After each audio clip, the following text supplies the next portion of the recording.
Okay.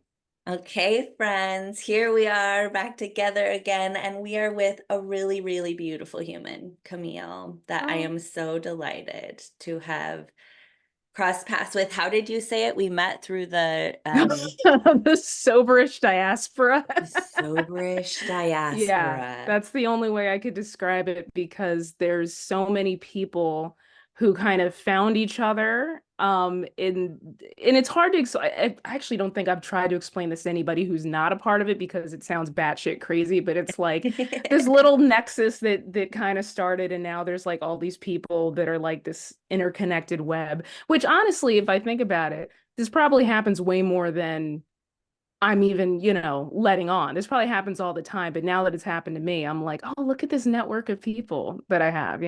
Yeah, yeah. It's very cool. The Yeah, the like Jessa Reed as like a um facilitator to a yeah, new timeline has yeah, been severely true in my own life.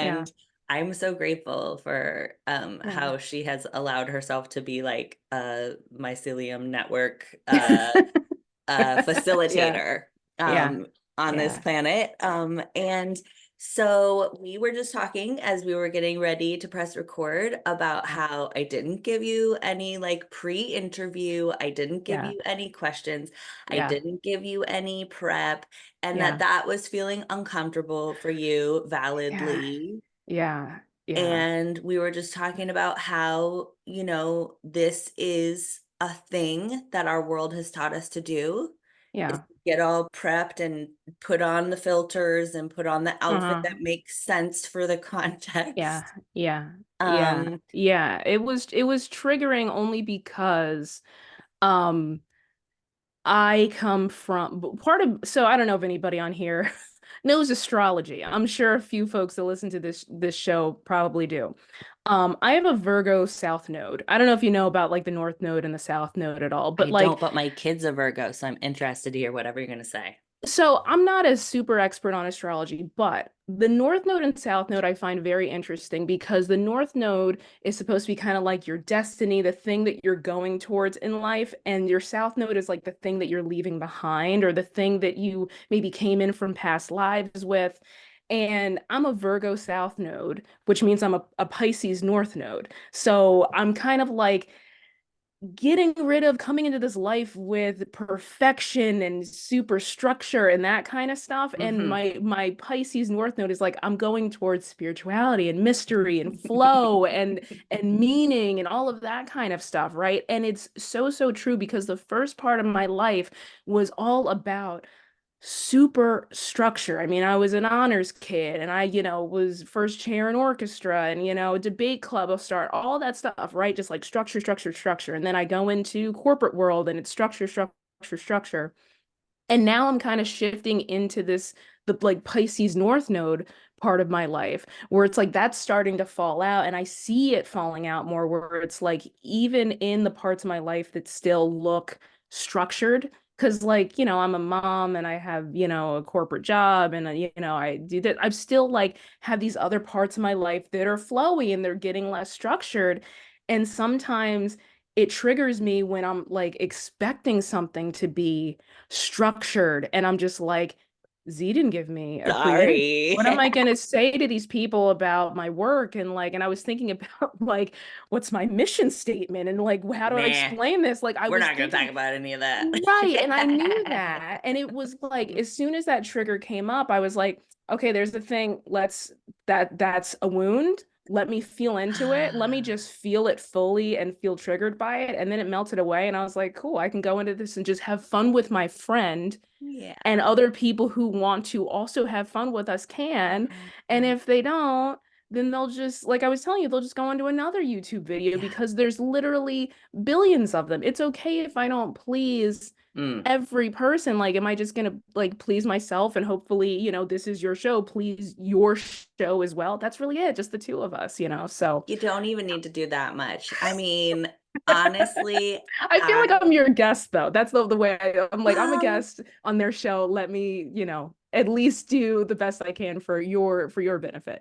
yeah, I mean, kind of. But on the other Yeah. hand, like when you have somebody over, do you Yeah. want them to be like doing their best to please you, or do you want them to be No, able to like lounge on the no. couch and you Yeah, I like want them to go bring in them my the fridge. perfect Yeah. tea Yep, and yep, yep. like you're like, oh, Yeah. like, do you want to like unbutton your pants? Like, Yeah, for sure. you know, like you Yeah. want them to feel I so want to feed them cozy. muffins and I just want to like, but like, what do you 100%. want to, do you want to play a game? Do you want, yeah, so that's true. Yeah. Yeah. Yeah, And yeah, if yeah. you're like, look, like if you want to like go do something fun, we can. If you want to stare at the wall, we can. Yeah, Like if you want yeah. to chat, good. If you Yeah. don't, awesome. Yeah. That's how I want you to feel in my little cozy. Well, all right.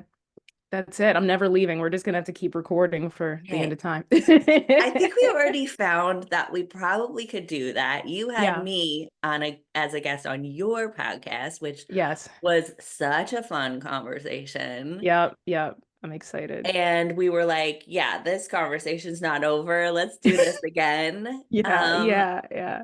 So, you know, I really don't have any expectations of Yeah. you. Yeah. And the thing that would bring me joy is Yeah. if you were able to like take away from this Uh-huh. more knowledge about what makes it worth it for you to be on the planet and how you Yeah. can do Oof. more of that. Oh man, that oh God, that hit me because something that I have been trying to lean into more. And this is a big wound that is like shrinking slowly over time. It's healing, but it's healing slowly. Is not caring what other people think. Um and just stepping even more fully into authenticity, which are they're so intertwined, right? Yep. Like those two things are intertwined. And, something that I started talking about on, my site and whatnot is channeling. And I don't know if I talked to you about channeling before, but I feel like channeling is something that is, at least in the spiritual world, like kind of very popular because we have like Bashar and like Disease and people like that channel like, big entities. But in my view, we're all channeling something all the time constantly. So you could be channeling source, God, universe, whatever. Use whatever word that makes sense for you, the all, whatever. You could be channeling your ego, you could be channeling your inner child, you could be channeling a wound, Your um, mom. your mom, right? And I do think there are people who channel entities, aliens, extraterrestrials, whatever, right? Like, or, egregores, whatever. Like, I think we all have the ability to channel. And something that I like to do is to just practice channeling either like source or my highest self. And in one of my kind of like channeling sessions, I asked source, I was like, what is the point of life? Like, what is the point of this? Right. And their answer was the point of life is to live the fullest expression of you. That's it. And I started like doing what I do is like investigative journalist, like asking like follow-up questions. And it still came back to like, yeah, Just career, like that's a different thing. Vocation, that's a different thing. Like those are all separate things. Literally, the only point of this is to just be the fullest of expression of you, which sounds so simple until it's like, we bloop down into these bodies and then it's like, well, there's all these other people that have really strong opinions about how you are supposed to be expressing yourself, right? And yeah. maybe you're super lucky and you are a white straight guy named Bill who likes to golf and Oh my works God, you at just literally defined my father, by the way. okay, so right, like, all right, so I'm channeling your father right now. So let's say you're a white straight guy His named name Bill is who likes. Bill, Oh my God, isn't it really Bill? I'm and he also a loves golf. medium. I'm also a medium, so sometimes this stuff comes in just randomly. Medium to alive people and dead people for anybody who's confused by that. That's So, hilarious. so sometimes I get Uh-huh. hits like that. So I'm not You saying could use your come in as father. him. You could come in as him, and let's say you work a regular job. Let's say you're an accountant. I don't know if your dad's an accountant, but let's say you're an accountant, That was the only one and you got you wrong. He worked at a that's the only one I bank. got wrong. Pretty Okay, similar. so close. So you work in finance, right? So let's say you're white straight guy named Bill, loves to golf, and That made you're me in sweaty. finance, and you have a family. Let's say you have a wife and a couple kids, and you Uh, like to watch the 6 o'clock news, and you like a steak every once in a while, right? it's And very like close to home. right? So like think about that. So you came in and the fullest expression of you is actually pretty close to what society says Yeah. is acceptable. So Yeah. you don't really face a ton of resistance, Yeah. maybe you do, but it's tiny and you get to just live the fullest expression of you. But let's say you are a queer woman in Saudi Arabia in an area where it's like ooh, in a time where that's not cool, right? And you know this about yourself and you can't and this is not a knocking in Saudi Arabia, that's just the first country that came into my mind, but I think folks know what I'm saying. Like you could bloop down into a body in a place and a time in an area and an expression that it's like people around you are like, oh no, that's not the right way to Yeah, that express. doesn't work. Right? It doesn't work. So you have a choice. You can kind of minimize yourself and make yourself smaller and kind of lie to yourself and lie to other people and probably live a, less authentic life, which I think, in my opinion, leads to all kinds of mental, physical, Yeah. issue, Torture. right? Torture. Or you could try to be more of yourself and risk your safety Yeah. depending on the environment, right? And I feel like what's really beautiful about the time that we're living in now is people are, I think, waking up to how those programs and structures are damaging to all of us in some way. Even the white straight guys named Bill, they probably Yeah. have I some don't ways think that it's they're been not allowed to easy. fully Yeah. right? They're not allowed to fully express themselves because this is a very simplified, metaphor. And I love that. I think that is such a great place that we're in, but I feel like we have so much further to go collectively and individually. But this is why I find religion so fascinating and why it's been like the thing that I've been studying my whole life is I think religion is like one of the top ways that society kind of downloads these programs into people of like you're bad, Yeah. but it's complex, without going down like too many rabbit holes because it's like on the one hand yes, like religion causes problems, but then it's also like but it was still based on something. I don't know. Yeah. I feel like There's I a could go lot down. there. There's a There's a lot lot there. there. So Okay. I don't know. Yeah. So beautiful. I love everything you just said. So the Okay. blooping down, like Yes. usually I always forget because I forget to check like what time did we actually start? Like maybe 10 minutes ago, you think? Probably 10 minutes I ago. just Yeah. want to like respect your time because Yeah. time Yeah. is Yeah. confusing to me. Yeah. Oh no, my whole day is open for you today, Z. It's all open. So Hey, hey. I've got three tweens downstairs yeah. who had a slumber party here last night. Oh, So so I they're do need to yeah. reconnect with them at some point, but I I gave love them it. chocolate chip pancakes and cartoons, so they should be good for a while. Love Um, it. Love it. Love it.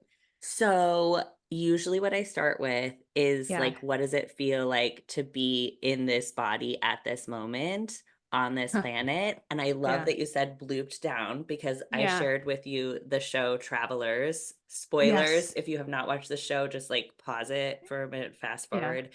But they like Yeah. come into bodies Uh-huh. and they're all of a sudden Mm-hmm. in this character. And I've been like Yeah. every morning and like every time I can remember doing that, being like, oh, I just arrived in this body. Like, Yeah. what do I make of it? Like, what do you make of Yeah. being in this body at this Yeah, so it's funny. I think the reason why I've been really enjoying the show Travelers, and our conversations in general is when I was a child, and I've only started telling people this story because again, being in my own head and wondering what people think about time? this and being like, oh, she's crazy. Um, when I was a kid, probably around like maybe 5, 6, 7, 8, I would look at myself in the mirror and I started having this like weird understanding that I was from someplace else and that I could have chosen to be born other places, but like I chose to be born here. Mhm. And then I had this like ongoing thing where I was like, I think I'm adopted. But here's the thing, like looking at my family, I was like, I'm clearly not adopted because like my mom's line, the genetics are very strong. My great grandma, my grandma, my mom, my sister and I, it's like we all have very similar features. Like if you Uh-huh. saw us all in the same room, like you'd be like, oh, they're all They're related. So it's like I related. knew, and Mm-hmm. I have some of my dad's features as well, but I was just like, okay, I knew genetically we are all a family. But I was like, I'm adopted. It was this thing that like I kept saying to Yeah. myself. I'm like, Yeah. I'm very sure I'm adopted. Yeah. Um, and fast forwarding, wow, weird memory that just popped in. About 3 or 4 years ago, I love my guided meditations. I love meditations. I was doing this journeying meditation because I love shamanic journeying and Mm-hmm. that kind of stuff. And I did this one that was made by somebody else. And like 15 minutes into the meditation, I had to turn it off because I started sobbing. And I was Mm. like, I want to go back to my real home. I miss my real mom. I don't know where the hell this started coming at.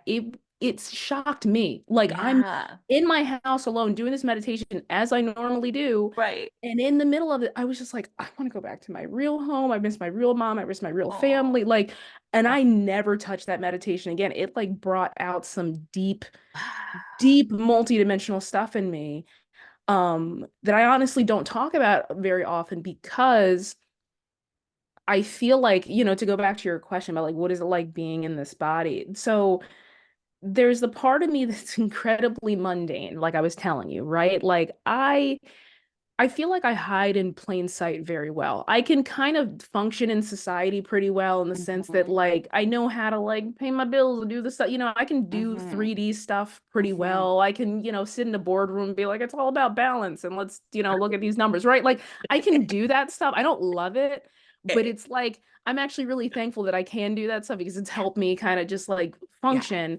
But then there's the other part of me that just wants to like literally get up and be like, y'all know this isn't real, right? Like I want to so bad be Yeah. like, look inside yourself. And I don't because, that makes people uncomfortable and it's It actually quite does. rude and you can't wake other people up. We know this. You Yeah. cannot wake other people up. Yeah. It's on their own schedule. That's why I stay in Um, this room because I don't know how right. to not talk about it.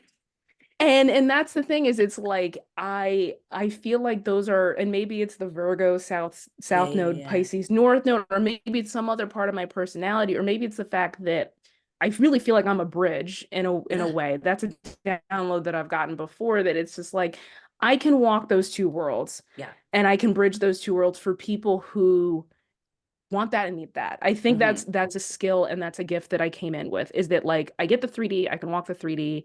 I get just for lack of a better term, 5D, whatever, 7D, whatever term The you want other to use, the stuff. other side, right, the other stuff, I get both of it. And I walk back and forth a lot, a lot. And um, there was a part of me for a long time that felt really conflicted about that.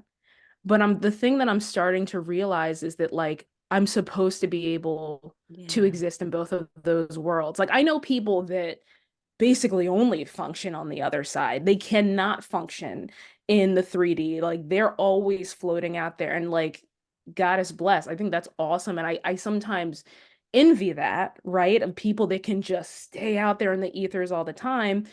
And then, of course, I know other people who are just don't want this stuff, only want the 3D, only materialist, none of that. And I actually have envied those people as well Yeah. because I'm There's just like, something. man, wouldn't it Yeah. be interesting? Right. If I Yeah. was just normal, if I was just I it tried just that just for like so Jim that likes to long. golf, right? Yeah. Or Yeah. like, wouldn't that be cool if I I was just know. like just that? But I try that and it doesn't work. Yeah. And then if I stay too far in the ether, things get real nutty and it's just not Yeah. healthy. So it's like I kind of need to like go back and forth and have that balance there.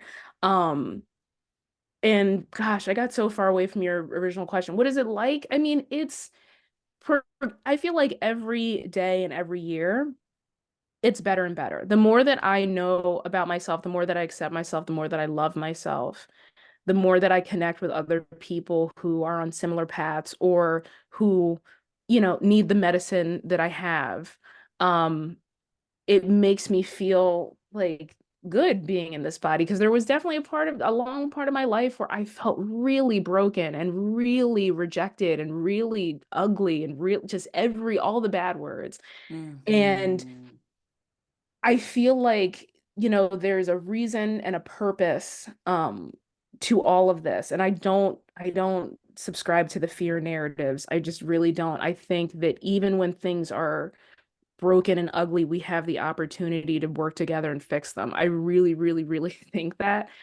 And I think I'm saying that just because I think for those of us who are in whatever this corner of spirituality is, whatever word you want to call it, we are not immune to the same stuff that happens in religion. And I think that's Yeah. something that I'm being called to call out here, is that I think a lot of us, at least people who listen to my show, probably people who listen to your show as well, have had some kind of negative interaction with religion, organized religion, whatever. And then it's like, oh, we find this other thing and we're like, cool, yeah, right. And then it's like, there's some of the same We could traps. turn it into the same thing. Yeah. And even, yeah, or some parts of it are exactly the same thing, Hmm. except there's just tambourines and more colors. And it's like you have to be not trying to throw shade, but it's just like I've lived it. Yeah. That's why I just give that non-fearful warning of just like, be if you have to heal that religion wound Mm. before you step into like your unique spirituality thing, because otherwise you're just going to repeat the same thing. And I know, because I did that for like 15 years. So Yeah, I'm curious about that part. So you yeah. mentioned in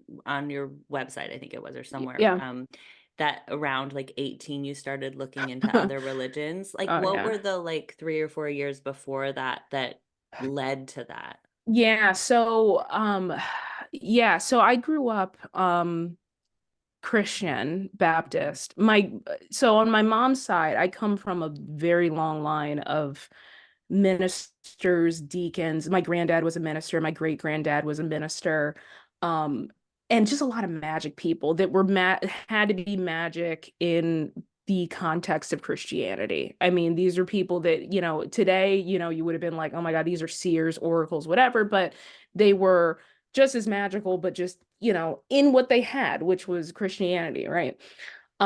So the 3 or 4 years before that, so I was in high school, and the first time I really even realized that there were other options was in like a geography class or sociology class freshman Hmm. year. So I was like 14. And our teacher, was saying like, okay, what's the definition of religion? And I said something like to the effect of like, oh, well, religion is like something that's handed down to you. And Hmm. he was like, well, no, religion is like, I forget the exact definition, but it's a system that like answers your questions about the meaning of life, God, et cetera, et cetera. And I was like, Hmm. huh, so this is like a choice, because it's just like Christianity wasn't answering my questions. I was just under the impression that like I'm a Christian because my parents were Christian. I had a friend Yeah. who was Jewish. You thought it was She ethnically a thing. Like it Yeah, was it was just, just like what's past. Yeah, because it's like, okay, my friend's Jewish because her parents are Jewish. Oh, this yeah. guy, he's an atheist because his parents are atheists. It wasn't like, oh, well, you get to pick. It was just like, no, you're just the thing that your parents are. So it was like I was You very were like, accepting of what what? everybody else was, because it was like, oh no, it's handed to you. So I was like, Yeah. whoa, whoa, whoa. So you get to pick this. And then when I took comparative religion class, maybe like 2 years later, we learned about other religions around the world. I was fascinated. I was like, oh my God, and they have these different gods. And I knew a little bit, but not to this extent. And when it got to Buddhism, I was like, oh, that is really cool. And I was like, meditation and like Wow. the story of the Buddha, like I was like, that is like he had all like he was in the castle and he wasn't, and then he saw the death. And I just was like, this story is blowing my mind right Wow. now, right? And then Wait, him you sitting were under in the a Bodhi. public school and you Yeah, learned all this in high school? yeah. Well, I That's mean, a I so nice school. Well, the public schools in my area are like really, really good. Like they're like some of the best in because it's Sounds funny you like say that. college. Well, it's funny you say that. Once I got to college, I was like, oh, these classes are pretty easy, because it's like we just had which is also, I mean, not to get on a tangent, this is also my problem with like the public school system because I'm just like, why did I have such a great education that was like college level, but someone in Idaho or I don't know, not again, not Zip to throw code and shade. racism. Right. Right. I'm like, okay, so they get like this crappy education, but it's like we're all supposed like, what's the point of us having, the right to be educated if their education is like 10 times worse than mine? So that's a whole other thing. So yes, Yeah, I mean, it's just white great. supremacy and Ex redlining, but we don't need exactly. to define that for everyone. Exactly. If you're listening to the show to this point, you probably already know that. So, yeah, surprise, surprise, I ended up having a great education. So we learn about different religions. So I start meditating when I'm like 15 or 16. And I Can I was like, ask, were you yeah. like bouncing any of this off of your family? Okay, so great question. So to give you just like the topography of my family. So my mom, obviously preacher's kid. Um, at this point, s- EK. yeah, she's PK. And at this point, so I always joke that I'm like I have like trickle down trauma because of that because it's like Yeah. I'm not a preacher's kid, but she is, so then I have like the residuals of that. So she is a preacher's kid. At this point in life, probably the deepest in her wounding and Mm, unresolved trauma, like mm. refuses to face it. But also at this point, this is, I guess, what is this, the early to mid 2000s? So we don't really have language for this yet. This isn't in like the public Right. milieu yet, right? So she's traumatized and nobody has words for it. My dad is, I actually don't know what my dad is. I think he's an atheist. I mean, he Huh. grew up like he went to Catholic school, but I think because, he grew up in New York and like those were the good schools, were the Catholic schools. And Right. my grandparents are like, we're gonna put all the kids in Catholic school because they were the best Opportunity. schools, right? So, but I've never heard my dad honestly say anything about God or religion my entire life, other than maybe telling a funny story about one of the nuns in school, but not like, oh, the Pope said that, like none of that. He doesn't go to church, none of that. So yeah, when I was starting to open up to this stuff, I started meditating and that freaked my mom out. Uh-huh. She didn't like it. And she was saying this stuff like, okay, well, you know that like you don't have to be Buddhist to meditate, right? Just so you know. And I was like, I'm literally just sitting in silence with my eyes closed. Like, I think we can all pump our brakes here. This is not a crisis. Yeah. Like, and she's like, oh, okay. I'm like, I'm literally just sitting quietly. Like, this is what like every parent's dream. I'm literally Yeah. sitting in my room Yeah. quietly. Like, let's all, but it was like to But she help with thought my you were like anxiety. going straight to hell. You and this is what's so funny about the way that I was taught religion and the way I was taught Christianity was that my mom had enough of an awareness of her own religious trauma that I actually was not taught a ton about hell. It didn't come up Oh, a lot because I found out later my mom had nightmares about hell for most of her life because my granddad was apparently fire and brimstone. right. And I guess these memories are blocked out when we would go to his church. I don't remember him being fire and brimstone. I don't remember that Um, because he was such a scholar and a stoic man and just like it's not his church. I'm about to go into some really deep places here. So there is a kind of like stereotype of what the black church looks like, mhm, and a lot of it does look like what you've seen in media, but mhm, then there's also like high church mhm, Baptists, and mhm, that's what we were. So there wasn't any like rolling in the aisles, dancing was not allowed. mhm. There was none of that. The music tradition was actually still pretty strong. I think that's universal and just about all of the black church, but it was Not Pentecostal. it was not Pentecostal. It didn't have those kind of looks like clapping, dancing, cheering. Like that was not a thing. It was Hmm. very, but to my granddad's credit, he was extremely educated, had a Yeah. doctorate. I mean, was very serious about the Bible. I probably would have disagreed with him on a lot of stuff, but he was very serious about studying He and was a education and theologian. like, oh, he was absolutely a theologian, even if we Hmm. ended up on different sides of it. Hmm. So to go back to what I was saying before, so my mom My parents didn't really teach us about hell, but it was very much about God is somebody that needs to be appeased. Even if it wasn't like Mm. there wasn't a threat of like being thrown into hell, but it was just like, let's not make daddy mad. Like that was the vibe of it, was that like religion is about behaving in such a way and following rules so that you don't upset God. Yeah. That's what religion was taught to me. And um so I think in a certain way, even though she wasn't consciously like explicitly telling me like you're gonna burn in hell, I think there was a part of It's her like dad that's might feel uncomfortable about this. right. Or maybe internally she did think I was going to hell, but she wouldn't say that to me. It was just kind of Yeah. like, oh, we're going into some like uncomfortable places. So what really the thing that happened at 18 was I went to a Catholic university Hmm. for college. And this was the first time that I was around really like religious people, right? Hmm. Like Hmm. other than my family. Because the thing that I forgot to mention is like we stopped going to church on a regular basis when I was about 6 years old, I would Okay. say. But we Okay. continued like religious education in the house because I guess like my parents didn't like the new pastor that came into this church. So like Oh, interesting. yeah, it was a weird thing. So, but we still continued like our religious tutelage in the house. But then Easter, we would always like go to a church in the area. But Hmm. anyway, so that's just another layer of this. So 18, I go to, a Catholic university.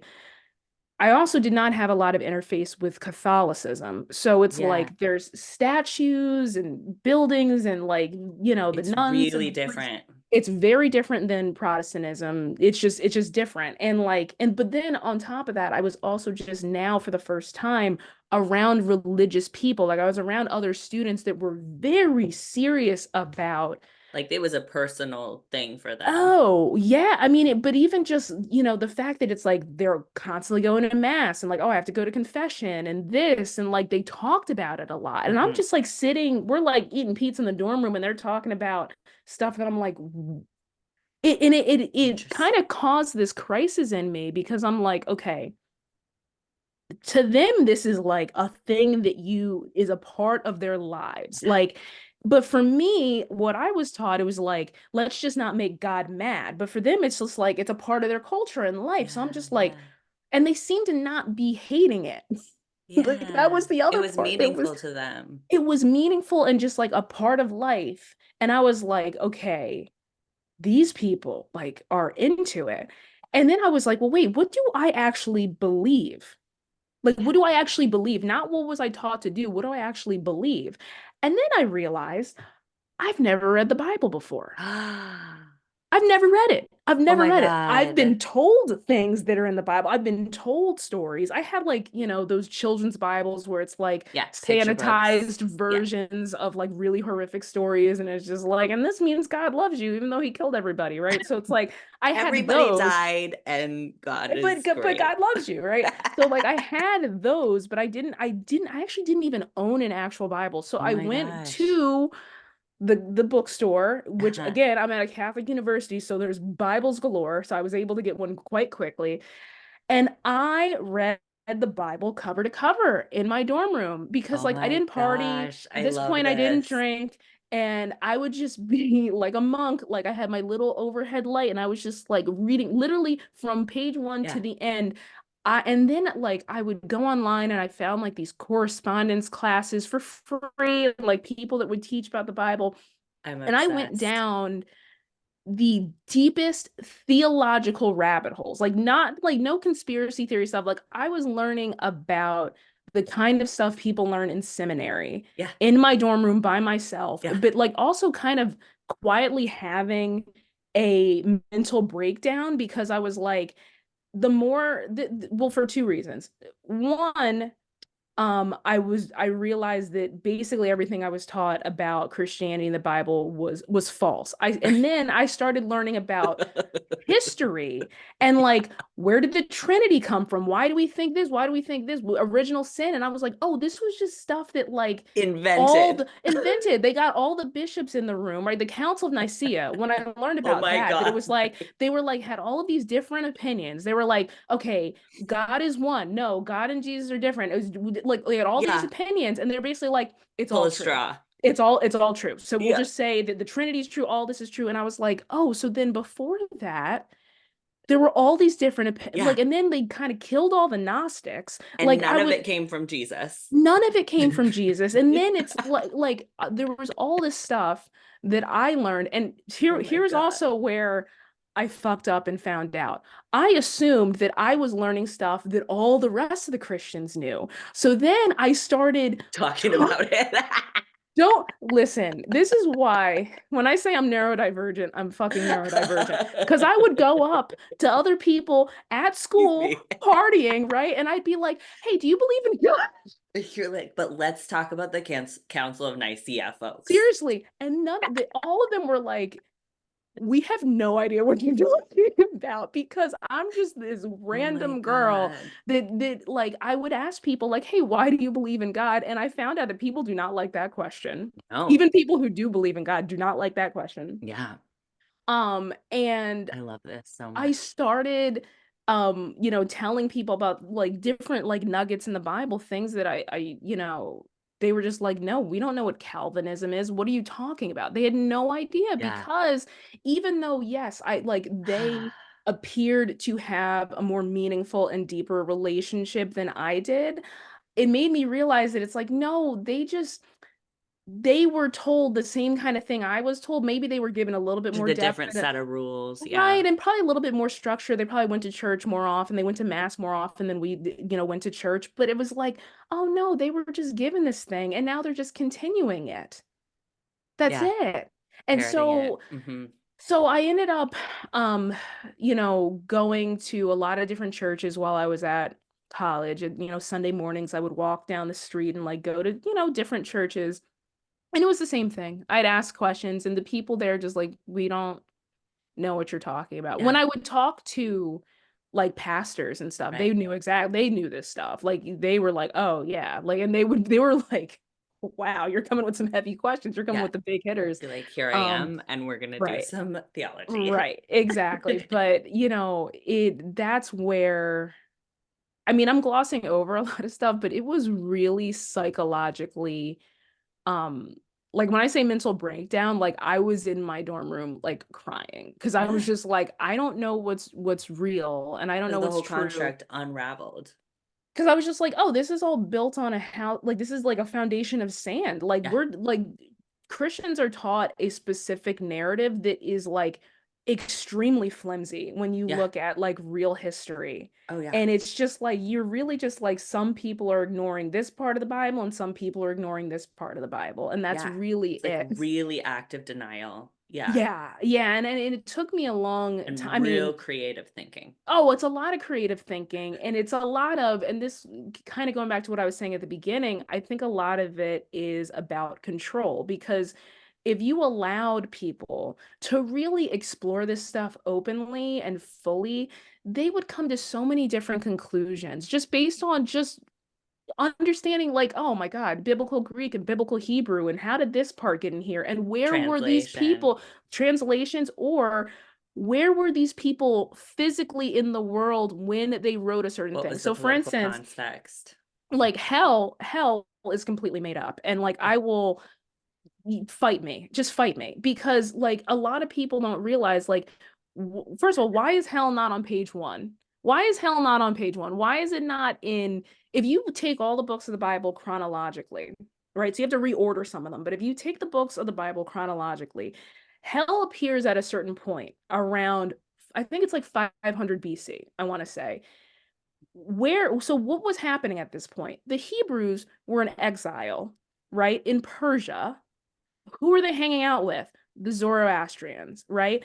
Judaism does not have a conception of heaven and hell. It does not, right? I mean, and there's a lot of great mystical tradition in Judaism where it kind of like talks about like what is the nature? Do we even go to a place? Do we just go to Sheol, the grave, right? There's a Mhm, lot of mhm, that kind of stuff. mhm. There's not like good people go to heaven, bad people go Mm-mm, to hell. So mm-mm. the Hebrews were in exile in Persia. They're hanging out with the Zoroastrians. The Zoroastrians are the ones that have this very dualistic, religion where it's like God, the devil, heaven, hell. That's where that comes in. And that's why if you look Oh in my God. Daniel, you look in the book of Daniel, there's like one line about like everlasting torment or whatever, because they were hanging out with the Zoroastrians. The Hebrews did not come up with that themselves. That's not in their religion, right? But we've been taught to believe, right, that anytime in an English Bible that you see the word hell, that it's talking about the same thing. It's like, no, honey, it could mean Sheol, it could mean the grave, it could mean Gehenna, which is an actual place in the north of Jerusalem. It could mean Yes. different things. And like, what was But it Jesus was actually, convenient to take all of those like and just be like, semi-negative, hell, yeah, and and be just like, say now it's we can hell. control everybody. But also, it's like you need to understand history also to understand that you're being lied to. Like when Jesus is saying there's going to be weeping and gnashing of teeth, like, okay, we're talking about him living in the Roman Empire.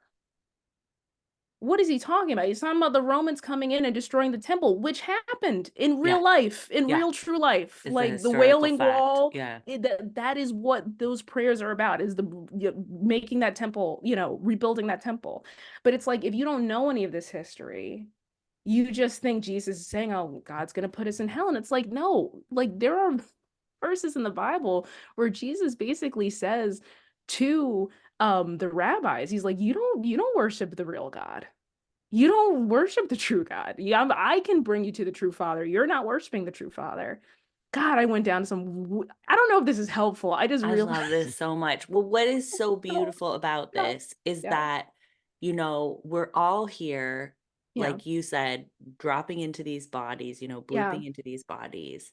And we all have these like totally different paths yes, to figuring out, like trying to make meaning of it. This, yeah, like, I don't think I'm from here. I don't think this makes sense. yeah, And yeah, then it takes us down whatever river is going to help us make yeah, meaning. yeah, So you did this whole excavation of the entire construct that you had been yes, given. yeah, You were told this is the meaning of life. You totally dug into it. yeah. And it sounds like it was meaningful to you to find all of that out, but also like really destabilizing. Oh, yeah, And you yeah, talk about like mental health stuff that came up as a result yeah, and some yeah. addiction. Is that right? Yeah, well, I think the addiction, I mean, it's probably all connected in a certain way. So, yes, it was absolutely destabilizing because um I was taught that, the meaning of life was basically to appease this angry dude, right? It's always Sky a dude. Daddy. Yeah, the Mm-hmm. sky daddy, like that. And then once that fell away, I was like, okay, well, what is really the point Mm-hmm. of any of this? And then I was like, Mm-hmm. does God even exist? Is God real? Like, so I Mm-hmm. went down those avenues, and I spent, some time as like, God, an insufferable edgelord atheist. Like, if you believe in God, you're dumb. Like that whole thing. I went through that, which was like a phase I think I needed to go through and just kind of like purge some stuff, out of my system or whatever.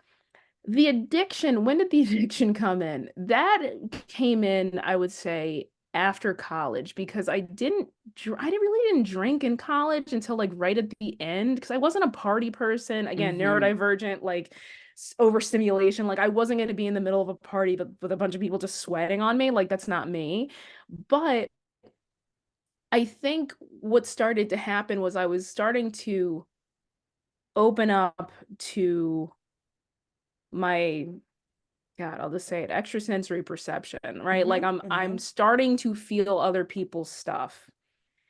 And I didn't realize that was what was happening. Like, why do I feel so yucky in this group of people? Like I Mm-hmm. never connected those. And then on Mm-hmm. top of that, me just like feeling like life didn't have a ton of meaning and not really sure what I'm supposed to be doing with life. I'm just gonna kind of do what God and country tells me to do. Do the things that my parents tell me to do, right? Even if Okay. it wasn't fulfilling my heart. And I just used alcohol as the way to just like numb all of that. And it got to Okay. the point where I'm drinking like, 3 bottles of wine a night. And it got to the part where I'm coming to work a little buzzed. And it's just like, it just, it, it's funny, right? Because I eventually went to AA. Hmm. And it's funny when the reason why I think AA, I have a love-hate relationship with AA because there's some stuff I don't jive with, but the part that I like about AA is that it's literally everywhere and it's free. And there's Yeah. not a lot of things in society that Nope. operate that way.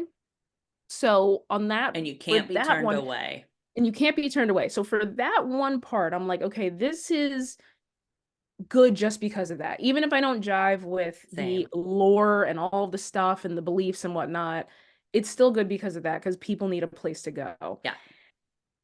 And it's funny when you get in a room with other alcoholics and you start to compare stories and you realize that there's like a million different ways to skin a cat, right? Like Hmm. there's a lot of people, honestly, to this day, who don't know that I was an addict because I was so prided myself in being a functional alcoholic, as weird Hmm. as that sounds. Like Yeah. I never called out of work. I always had my hair done and my makeup done and my nice little $20 suit from Macy's. Like I always, like Yeah. I prided myself in being able to function in this society, even if it was like I was dying inside Yeah. and wanted, to unalive myself and all of that stuff. Like I still like was like, well, I can function out there, Yeah. even if it's like spiritually I was dying inside. Yeah. So yes, there was definitely a lot of overlap with that. And I think the point where I finally got sober. And actually, if you want to hear kind of an interesting spiritual Hmm.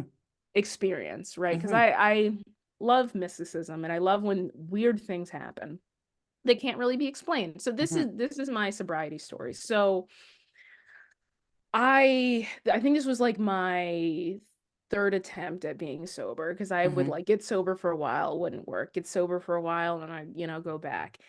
And I finally got to the point where I was like, yeah, I don't know if I can survive another relapse. Like, I don't know what's going on in my organs, but I don't think it's good.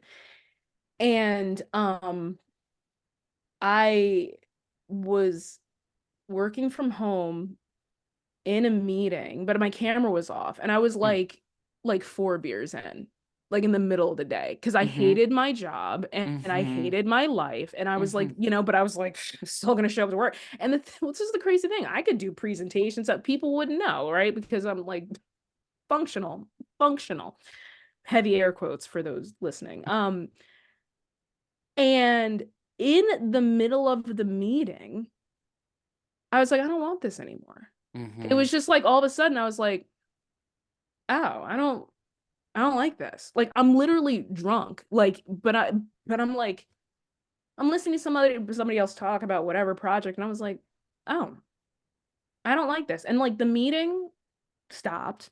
I closed Hmm. my laptop. I went to the fridge. I poured out everything else that was in the fridge. Wow. Yeah, just poured it down the drain, threw the bottles out. And the next day, I was like, I got to go to AA. So I looked up, because again, my pride and my vanity. I was like, let me find an AA that's not right by Not in my my house, town. right? So I looked for one that was like 30 minutes away.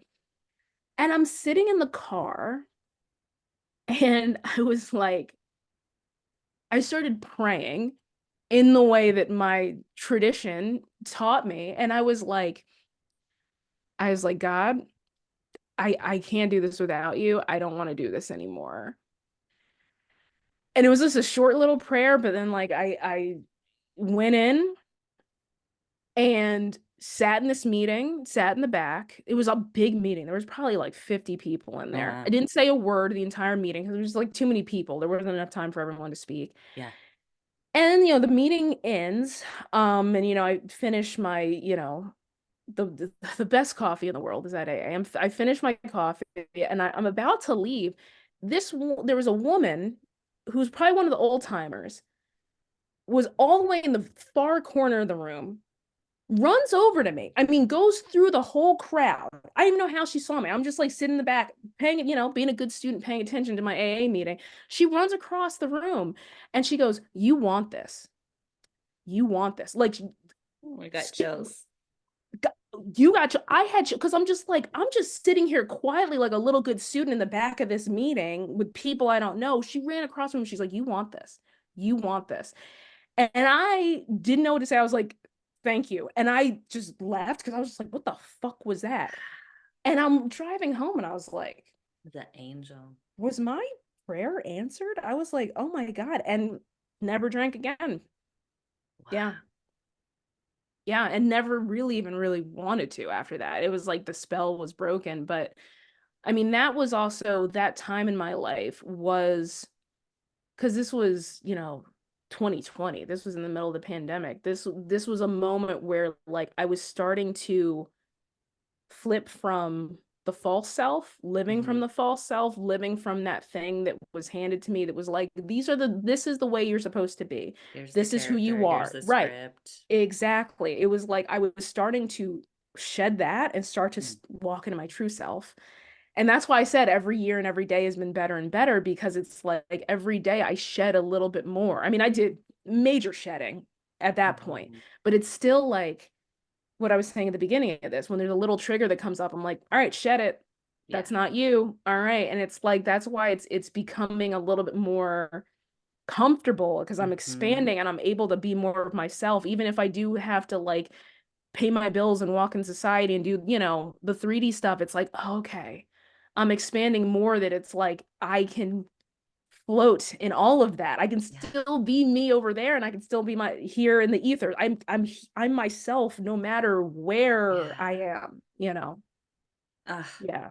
well, thank you for sharing Yeah. that AA Yeah. story. That was Yeah. really impactful. I remember I converted to Judaism, and one of the first like services that I like, it took me a while to sort of understand what was going on. One of Mm-hmm. the first services that I like noticed something, there was some verse that said like God always will remember you. And it Mm-hmm. made me feel like that moment, like Yeah. Yeah. you're like you can't get too sort of like far off the track. Like Oh yeah. you're Yeah. always going to be on the track somehow, even when you feel like you're the most far off. Um, and it feels Uh-huh. so like that.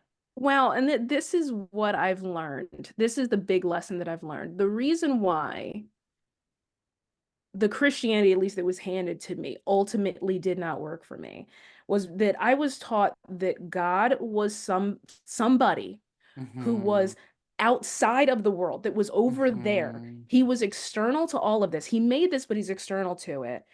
And we have to find a way to appease that external thing to make a connection to him. That never jived with me. That never made sense to me because Hmm. I, in my bones, have always felt like God is right here, right now, always. And it's just Hmm. whether you accept that as a fact or not. And if I don't know why the word God is not triggering to me, but I understand how it is to others. So Whatever God, the word. universe, source, oneness, the all, whatever word works for you. I just, for some reason, that's something I just have not dropped is the word God. God to me is everything, including you and me and every person in this world. All I see everything as God. And that's why it's like you are actually never separated from Can't God. be You're never, apart from you God. can, it's literally impossible Yeah. because it's like we are created and creator. We are all of it. Yeah. We are the paint and the painting and the painter. Like, a lot of Yeah. Christians would always do that whole thing about like the watch. I don't know if was this something you ever like came Say it. across where I it's like don't if know. you found a watch in the woods, Oh it's no. it's like this whole the whole debates where it's just like, does God, it's like a way that they try to trip up atheists, but it always ends up sounding stupid, where it's like, Okay. oh, if you found a watch in the woods, would you look at that watch and the gears and all of that and just assume that it just appeared? Or would you assume that there was a watchmaker? Like, that's their way of trying to be like, God's definitely real. Yeah, come to my church. When it's like so dumb because it's like, that's not the best analogy because it's like, it's all, we are the watch and the watchmaker. we are the thing, we are the material from which this is made and the maker. Like it's kind of mind bending. And I think that's why you Mm-hmm. have to kind of accept some of the mystery, because it's never going to fit into our conception of like how we make things. Like Yeah. we are the maker and the made. We are all of it. So it's like God is inside of you because you are God and the thing that was made from God. It's like very hard. Like there's There's no not material. We words are the for it. material. Yeah. There's Yeah. not words for it, and when you try to describe it, you sound nuts because it is kind of nuts. Like we are it. So like those little moments where those little miracles come in, like my AA story, or all of the little kind of spiritual experiences I've had in my life, it's always brought me back to the thing that's like, yeah, God isn't far, because the kingdom is within. If you allow me to use some like more Christian metaphor, it's all within. And it's Mm-hmm. like, if you look at the thing that I learned when I spent time in all these different religions, right? Because I left Christianity, but then it's like I was a Buddhist for a while, and I was a pagan for a while, and I was a witch for a while.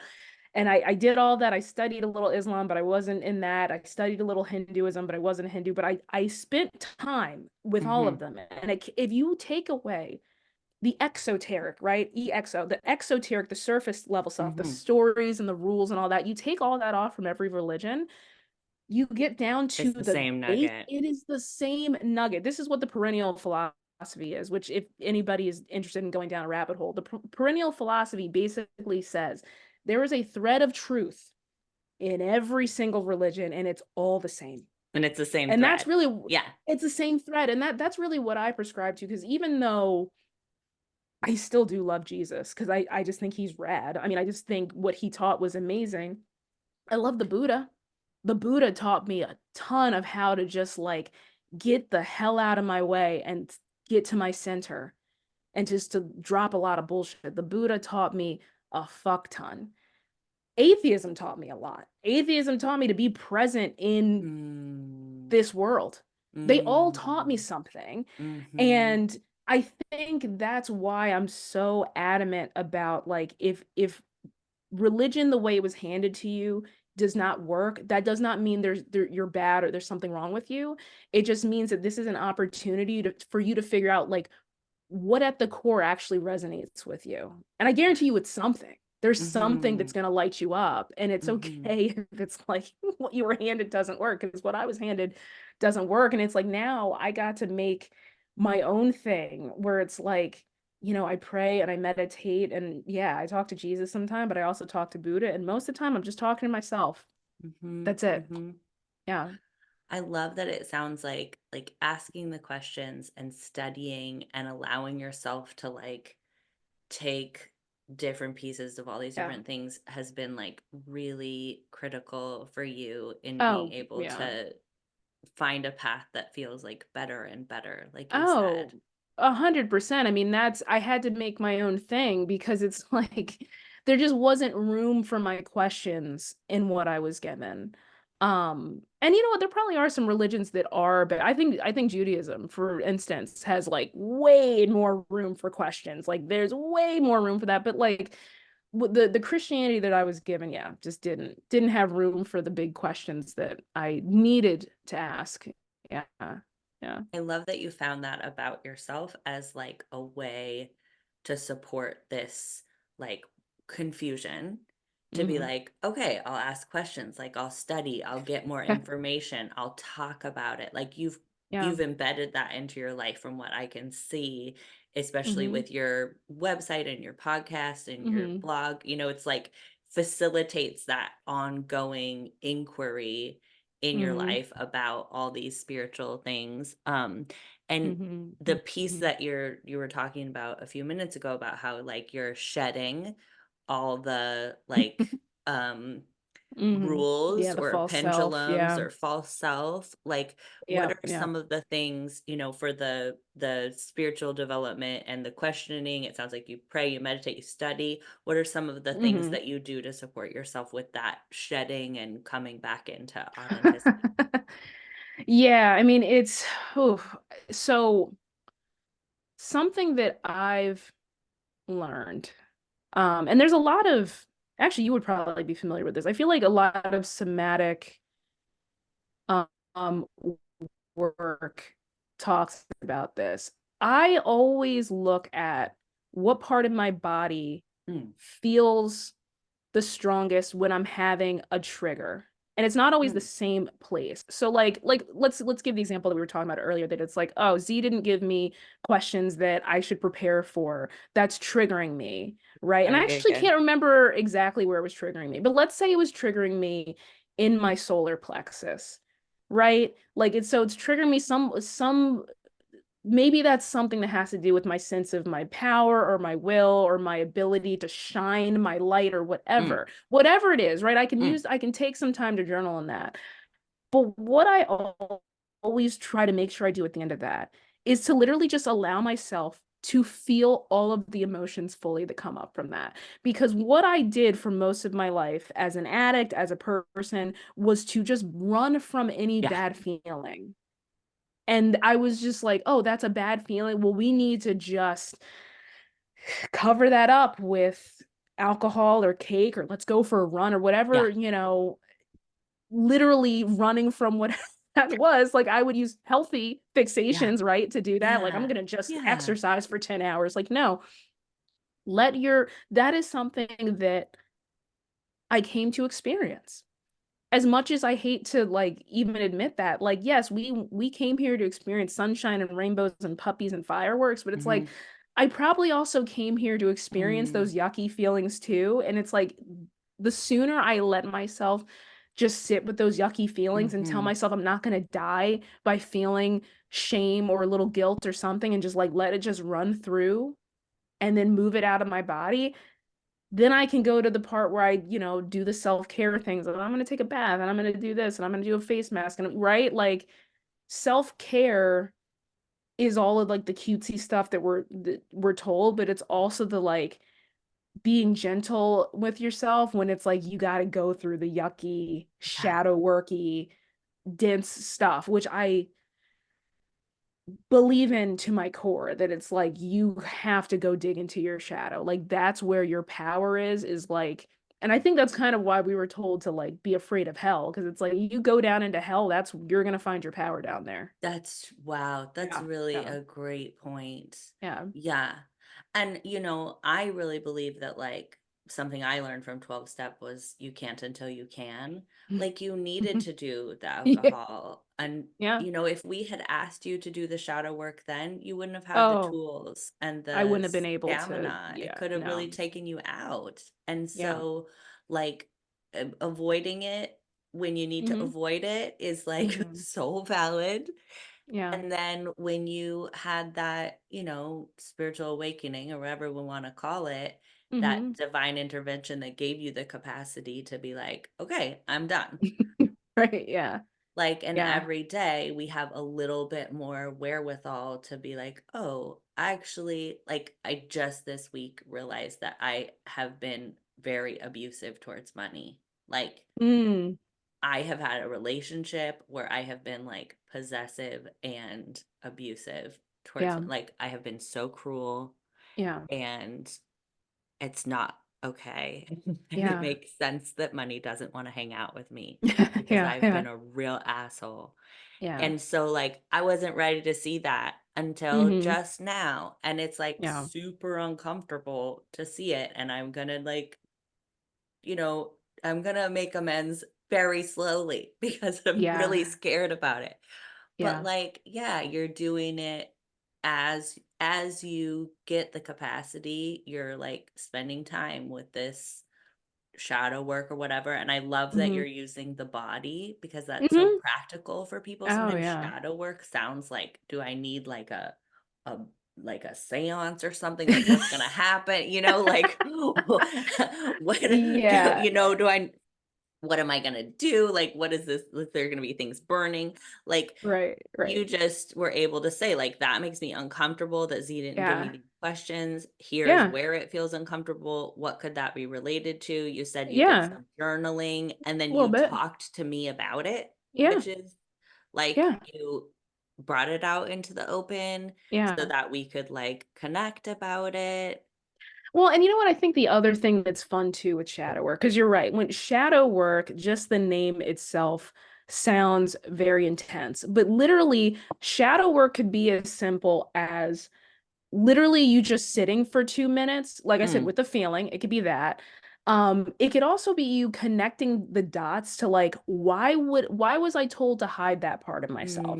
Right? Mm. So here's an example of something that I've been doing recently with shadow work. Something that triggers me is the potential for someone to say that I'm crazy. Yeah. Okay? So, right? I'm sure a lot Same, of same. us have, right? That's a big shadow, right? That's a big thing for a lot of us in our shadow. For me personally, when I started going backwards and being like, okay, well, why is that even in my shadow? Because I've met Mm. people who do not care about that at all. So why don't they Mm. have that in their shadow and I have it in my shadow? So I think back to childhood and I think back about the fact that when I was, some of my earliest memories are of my parents telling me that like how important it is for me to go to college and for people to think I'm smart and for people to see my intelligence. And there's a part of that that is actually, because I am in a marginalized body, there is a part of that that was good because they knew I was going into a white supremacist society where people are Yes. going to, right? So there's a part of that that's good. But then there's the other part of that where it's like, okay, well, anything that isn't me being a star student, right, is bad. Yeah. Now, going even further, other memories that came up when I started to dig into this, I told you about my granddad's church, right? I told you how we were high church Baptist, right?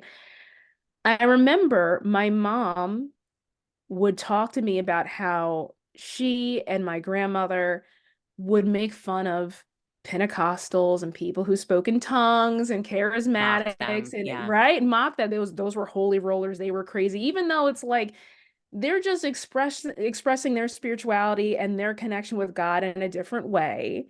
That was like they're crazy, they're stupid, Yeah. they're wrong, Yeah. right? And I actually forgot about this until I started doing the shadow work and I was like, oh, There because I you was go. taught that any expression, any spiritual expression that isn't like studious academic, Yep. rigor Yep. Yep. was like you're nuts, right? So Mm-hmm. then what happens to me later on? I start to have spiritual experiences. I am a medium, right? I start practicing mediumship. I start experiencing things that are considered you're either a fraud or crazy or Yeah. insane, right? Yeah. And it's like, well, that's where my power is. That's where your spiritual gifts were. That's where my spiritual gifts are. They've been hiding down there. Yeah. And it's like if I go down there and just tell them and just hug them and be like, hey, it's okay that you're crazy. It's okay you're a little insane.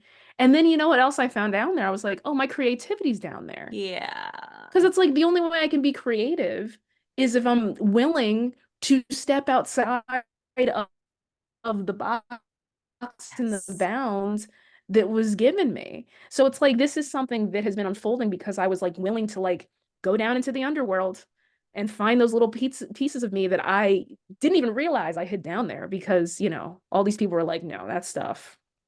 No, we don't Yeah. worship like that. We don't do that. We don't Yeah. do that. Yeah. Yeah. Oh So my that's an gosh. example of how shadow work can go. And I think it's you can buy a shadow work journal or you can like get a shadow work partner, but some of it is just kind of like asking yourself the inquiry, like waiting for the answer, like why does this trigger me? Why did it Mm-hmm. trigger me that Z didn't give me questions? And just sitting Yeah. with it and being like, oh yeah, because I, was trained that we need to have the right answer all the time and, Yeah. be poised and you shouldn't, trip over your words. And it's like, Yeah. but wait, but what's down there if I'm not prepared? Creativity and great Mm. downloads and really interesting anecdotes. It's like, Mm-hmm. yeah, I could have come to this interview with like 3 marketing points from my website and like 2 approved stories, but it's like that would have been a bland conversation. It's more fun if we're just like vibing, right? So glad that that is not what happened. It could have. Listen, if you had sent me some pre-interview questions, I would have dug Yeah. into that and been like, I'm gonna put Yeah. on a blazer and blow Z's show away with my prepared marketing points. But this was way more fun, right? Like I'm that's so so that's the glad. other thing. That's the other thing that was hiding down there, right? Like Fun. flow, fun, creativity, like just like vibing with friend Curiosity. curiosity, like those things were hiding in my shadow. They were just like, we want to come out. But it's Yeah. like, no, but I was told, like, no, I can't do that. So that's Right. why I believe, I very, very, very much believe in shadow work. Like, you know, you will be surprised how much you can expand by rescuing, like, and that's really what, Yeah. right? Like, isn't that what all ascension is about? Is the light rescuing the dark? Rescue that Mm-hmm. stuff, bring it back up. That's Mm-hmm. your power. That's Yeah. power that you were told that you had to leave behind, you know? Gosh, I love Yeah. that so much. I think it's so Yeah. valuable too to notice like this wasn't just your training, like this was like epigenetics, like ancestral stuff that like we don't Mm-hmm. know what Mm-hmm. was going on for your grandpa when he was little. Like he Oh yeah. may have been going hyper academic, like hyper theological Mm-hmm. because he needed to, I'm assuming, but there was likely aspects of it as like I'm a full human, like, and this Oh, is how I'm 100%. going to A hundred assert percent. that. A And 100%. Yes. Yeah. all of the, all of the practices that now we call nervous system regulation exercises Mm-hmm. are like indigenous practices Yeah. that have to do with like flailing your body Yeah. around and vocalizing, Yes. Yeah. which, you know, in the like, I don't even know what to call it, but in the like maybe Puritan Mm-hmm. Yeah, it was like, no, we don't colonial do that. Yep. white Christianity was about sanitizing all of that Uh-huh. indigenous wisdom Oh God, they, I out mean, painted over stuff. Yeah. Oh yeah, absolutely. so that we no longer could, exactly as you said, like A process moat. Yeah. through our actual like physiological chemical process to Uh-huh. process out the It's fear catharsis. Yeah. and Yeah. empower ourselves to access the executive functioning that allows imagination and creativity. And it's like Yeah. quite when you get down to it, it's just like quite practical. Like they like Mm-hmm. learned what this wisdom was doing for people biologically, Mm-hmm. and then they like made it not possible so that all these people just became like prisoners, exiles within themselves. Yeah. Yeah. It's Yeah. fascinating. There's so many layers to this. And this is why when it comes to, you know, you mentioned epigenetics, when it comes to like certain trauma or certain negative things that were passed on to me, I've gotten to the place where like I can forgive it more easily because when I think about like what my parents, my grandparents, my great grandparents, the society that they were in, society that we're still in, but the society that they were in and the Oh, things that they had to do oh, for physical survival, like so to yeah, just be alive, for emotional survival. I'm like, yeah, you know what? If you I make were in sense. that, like I always remind people, I'm like, my mom and Ruby Bridges are the same age, maybe like a year apart, right? So it's like we forget that. Honestly, it And a was lot so there's recent. right, it's so recent. And I can remember, I'm in my 30s. I can remember in high school that, a thing that people would like to say is like, oh, racism doesn't exist anymore. Like just stupid stuff, right? Like, and it's like, wow, if you look at just like a timeline, like we're still kind of living in like post-slavery times if you really think Not about it, kind of. like look at a timeline of that, Yeah, like it wasn't that long ago, and this is not um hyperbolic. Like it's literally no. there. Like look, when I was doing my genealogy and I was looking at my family tree and I started like really looking at census data from before, and when I hear some of the stories of like my grandmother's mom who was given this like shack of a home to Yeah, live in by who was probably woke for that time, this like very rich benevolent white man who yeah. was like, I'm gonna give these poor Negroes this house. Like for that time that was like the A big super woke deal. thing that he gave, right? He gave them this shack, and it's like, I think about like that lineage, and then I think about spiritually who a lot of these women were, that they were magical, tapped in women that were honestly. like doing stuff that like now we'd be like, oh, these are oracles. Yeah. Like I it's easier for me to forgive any kind of pain that was passed down. Like when I get frustrated at, some of the things that my mom passed down from her trauma, I'm just like, That makes the sense. church, the black church, the black church was society for like, I think that's what a lot of people don't really realize, that like my Hmm. granddad was a pillar of the society. He He was was extremely educated. He was creating. mayor. Yep. He was mayor. He was mayor. He Yep. was extremely educated. Yep. He was like a counselor to people. When Yep. families had issues, they came to the reverend Yep. to help solve them. Like it's different. I think it might be different in white church just because you think about with slavery, that was the only thing we were allowed to have Only thing. was the church, because these these good Christians were like, well, we have to let these like half humans have their day. And Yep. that's why still to this day a lot of black churches like 6 hours, because it was like It was that the was only Sunday was the thing. one day. It was the one day where you got to feel human. Yep. And so you were talking about like the somatic stuff. So yes, there is this catharsis, I think, that happens when it's like we have this one day to just like get out all of the trauma we've experienced. But then there's also the African and indigenous traditions Like we're that were coming part of through. that were Yep. coming through, that never really went away, because even with syncretism, it's hard to really get rid of a lot of that stuff. It's still Yep. there, right? So it's like those traditions end up kind of being embedded into this new Christianity. So like when I think about all of that and just like all of that history and how, yes, there's beautiful things that get passed down in trauma, I'm like, you know what? I forgive it.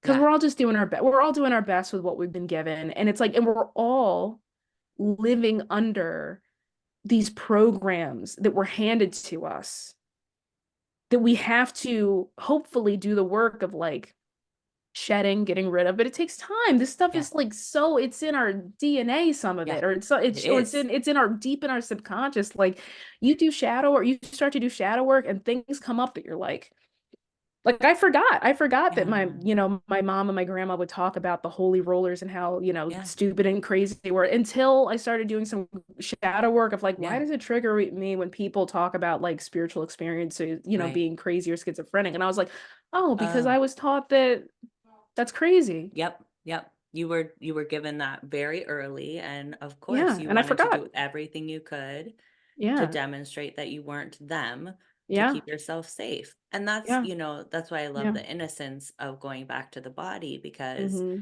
like I don't even use the word forgive anymore. I use the Yeah. word understand, Yeah. because Yeah. it's like I don't there's nothing like Yeah. there's nothing that needs to be like I'm not saying like, okay, I'll let you off the hook. I'm saying like, oh, actually, we all make sense. Like, Yeah.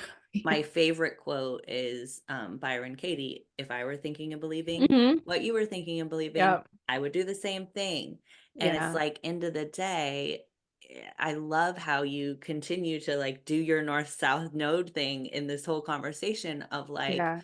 yes, like I am God, you are God, like I'm like this highly spiritual person, and I am in this planet that Yeah. has constructs like racism, like Mm-hmm. epigenetics, like Mm-hmm. religious trauma, and like Mm-hmm. you're not ignoring either side, Yeah. and you're taking like gentle care of yourself as Yeah. you acknowledge both. Like that's a really Yeah. I really, I don't know what to say. Like I Yeah. really respect that, Yeah. that's the place where I want to live, is Yeah. not in denying either side of it. I Yeah. don't want to be just the like everything's love and light, like, oh, it's earth school, we're just like learning lessons, so like Yeah. isn't it Yeah. cool? But I don't I mean part of that's true too, but I don't want to forget like, but our animal bodies don't know that. Our animal bodies are Mhm. like sincerely afraid of getting cast out of the community or of being Mhm. dehumanized. Yeah. Yeah. And yeah. Yeah. Well, I think the thing that I tend to remind myself when things get a little too scary or yucky or whatever, is that none of this matters and none of it's actually real. Like, and I try not to lean on that all the time because then that it's very easily for that to go directly into nihilism if you're like not careful, that you can just be like, Yeah. none of this matters, just do whatever. And it's like, no, when I say none of it matters, I mean that you're not gonna mess it up. And it's like, do your best. We're all doing our best. And yes, on a certain level, yes, we're all here to experience. But I actually don't believe that in this body, in this lifetime as a human, it is possible for us to actually fully understand the fullness of why we're doing this. Like I think there's fun theories. Like I love to think about like the multi-dimensional part of it. It's like, okay, well, why did we come down? Is it to learn? Is it to experience? So there's people who think this is like a prison planet, which I don't vibe with. Like there's all these different um theories, which I love. I love hearing people's different perspectives on this. And I think there's probably some, again, threads of truth through all of Mm-hmm, it. mm-hmm. But I think it's better to recognize that, use that as just an anchor sometimes, but to do what you came here to do, which is to live the fullest expression of you, which no one else can tell you what that is. You have to do the work of doing that. And I think that is really, at the end of the day, the jewel is just like being the most you. Because if you came here to be Z and then you try to be Bill, you're not going to have a good time. And it's also kind of a waste of your You're time not because gonna there's do it well. Yeah. you're not going to do well, and we already have a bill. We already Yeah. have a bill. He's on the golf course right now. We don't need you to do that. He's doing it. We need you to do Z things, okay? We need you to make chocolate chip pancakes for the tweens. That's what you came here to do. But it's like if we already have someone on golf duty and you're trying to do golf duty, like, well, now we have two people on golf duty. We Oh don't my need that. You know God. what I mean? So it's like I'm you gonna have to think of that all do the time now. I love it. you see what I mean? It's like you came here Ah, to be you. And it's like, yes, I know we have to like pay bills and like go to the post office and all that stuff. And it's like, you know what? That's part of it too. Like you standing in line to pick up your passport is part of it. that's I part mean, of this goes it. into mindfulness of like just being in the moment and like, not just thinking about the next thing you have to do in the goal, which is like, the Buddha reminds me of all the time. Like, just be here now, man. Just be in this moment. Just enjoy this, like and this goes going back to the trigger of like if I had spent this past week on my marketing points for this episode instead of just being in the moment and just like allowing source to download whatever needs to be said, like I wouldn't have been in the moment. I would have been in the future. But it's like, no, I get to just like be the fullest expression of myself now and like fuck anybody who has a problem with it.